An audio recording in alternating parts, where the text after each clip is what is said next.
Es hat nicht mit 9/11 angefangen, sondern die letzten 200 Jahre sind 200 Jahre, in denen, was die meisten hier im Westen vergessen, die Westeuropäer, also nicht einmal die Amerikaner kamen später, die muslimischen Länder brutalst kolonisiert haben und Millionen von Muslimen umgebracht haben. Also wenn man einmal überlegt, wer gewalttätiger ist, der Westen ist, und auch wir Westeuropäer, viel gewalttätiger gewesen als die Muslime. Kann man das so plakativ sagen, der Westen ist gewalttätiger als die Islamischen? Ja, aber ich will jetzt nicht mit den Kreuzzügen anfangen, aber wenn ich später anfange, der Erste und Zweite Weltkrieg mit 70 Milliarden Toten, wer hat denn das angefangen? Das waren doch nicht die Muslime. Wer hat denn 6 Millionen Juden umgebracht? Das waren nicht Muslime. Das sind so gigantische Zahlen. Der russische Kommunismus hat 30 Millionen umgebracht, der chinesische wahrscheinlich, Mao Zedong, 40 Millionen. Das ist jetzt nicht der Westen, aber es ist im Grunde genommen der weise Mann. Die Muslime haben in den letzten 200 Jahren der Welt nichts Böses getan. Sie sind kolonisiert worden in den letzten 200 Jahren und ich sprach ja vorhin darüber, dass ich in Algerien war, ich habe erlebt, wie die Franzosen Algerien versucht haben, platt zu machen, als die Algerier aufgestanden sind. Worin liegt dieser Grundkonflikt im Verhältnis des Westens zur islamischen Welt? Was ist da grundsätzlich schiefgelaufen?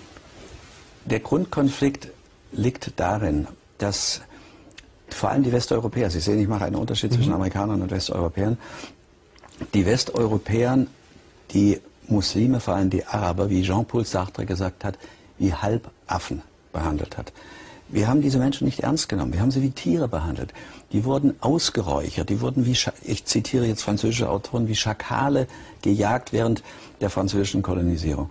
Und da ist ein unglaublicher Zorn entstanden. Und er hat sich, als dann die Kolonisierung zu Ende war, haben die Amerikaner mitgeholfen, die Kolonisierung zu beenden und haben dann selber die Rolle des Kolonialherrn übernommen. Das heißt, sie haben angefangen, die Ölquellen auszubeuten.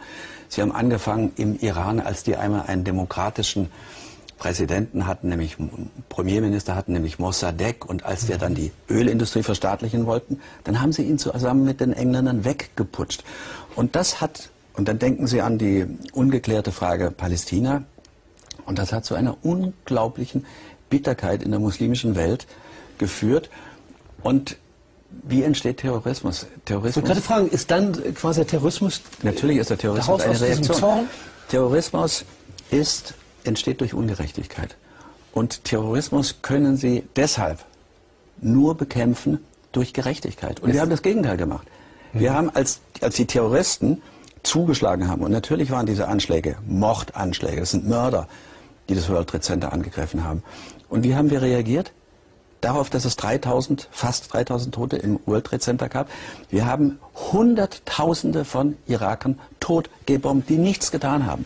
Und wir wundern uns, dass es Terrorismus gibt. Nochmal kurz nachgefragt. Jetzt wird ja gesagt, nicht nur diese Zornerfahrung, diese Erfahrung der Ungerechtigkeit, nein, möglicherweise auch ein religiös begründeter Terrorismus. In einer Religion, in einer falsch verstandenen, unaufgeklärten Religion. Nein, das ist auch falsch verstanden.